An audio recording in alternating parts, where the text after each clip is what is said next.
नमस्कार साथियों, मैं आपके सामने एक छोटी सी बात रख रहा हूं और मैं चाहता हूं कि ये बात पूरी तरह देखें। यह है आज के परिप्रेक्ष्य में, ये हम सबको जानने और समझने, विचार करने की बात है। आप इसे ध्यान से सुनिए। ये हम सब की बात है, मेरी बात नहीं, हमारे पूरे देश की बात है। आज की न्यायिक व्यवस्था पर आज मैं छोटी सी ये बात रख रहा हूँ।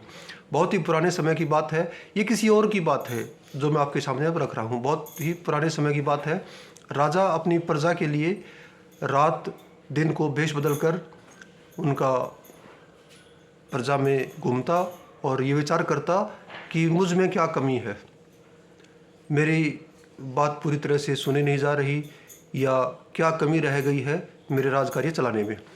तो वह देखता है एक दिन एक भेड़ वाले को, उसके भेड़ बिल्कुल एक पंक्ति में, सीधी लाइन में वे चल रहे हैं। और राजा ने भेड़ के मालिक से पूछा, ये आपके भेड़ ऐसे कैसे चल रहे हैं कि लाइन कोई तोड़ता ही नहीं, पंक्ति कोई तोड़ता नहीं। तो भेड़ के मालिक ने बताया कि ये इस डंडे का कमाल है। डंडा अर्थात दंड का विधान। अगर ये पंक्ति तोड़ते हैं तो मैं उसे समझाता हूँ, डंडे से समझाता हूँ। भेड़ डंडे को मानते हैं। ठीक इसी प्रकार हमें न्यायिक व्यवस्था चाहिए। राजा की समझ में बात आ गई और राजा ने उस भेड़ के मालिक को बताया कि मैं राजा हूँ और आप एक दिन मेरे दरबार में आइएगा और न्याय करिएगा। तो भेड़ के मालिक ने कहा कि जो मैं न्याय करूँ वह आपको मानना पड़ेगा। तो राजा ने कहा, इसीलिए तो मैं आपको बुला रहा हूँ कि आप न्याय करें और हम उसको मानें। तो राज दरबार में एक मुकदमा चल रहा था और वह राजा एक चोर की जो सुनवाई थी वो चल रही थी, उसने चोरी की थी, यह साबित हो चुका था। और वह भेड़ का मालिक उनका न्यायाधीश बना हुआ था और भेड़ के मालिक ने सज़ा सुनाई कि चोर के हाथ काट दिए जाएं। तो जो राजा का जो वजीर था, जो राजा का मंत्री था, उसने भेड़ के मालिक के कान में कहा कि न्यायाधीश जी, यह हमारा खास आदमी है, कृपया इसे इस तरह का दंड ना दे।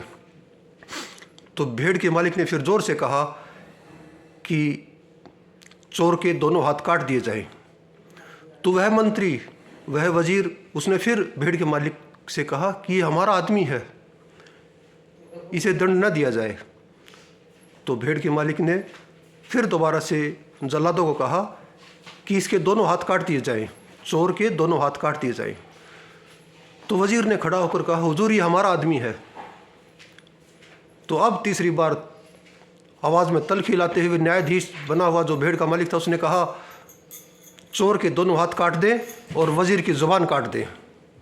और जल्लादों ने ऐसा ही किया। उसके बाद उस राजा के पूरे राज्य में कहीं भी कोई अव्यवस्था नहीं फैली और उसने बहुत अच्छा राज किया। तो यही न्यायिक व्यवस्था हमें चाहिए देश को आगे बढ़ाने के लिए। अव्यवस्था देश में न फैले। और आप इस कथा का आनंद लें, इस पर विचार करें।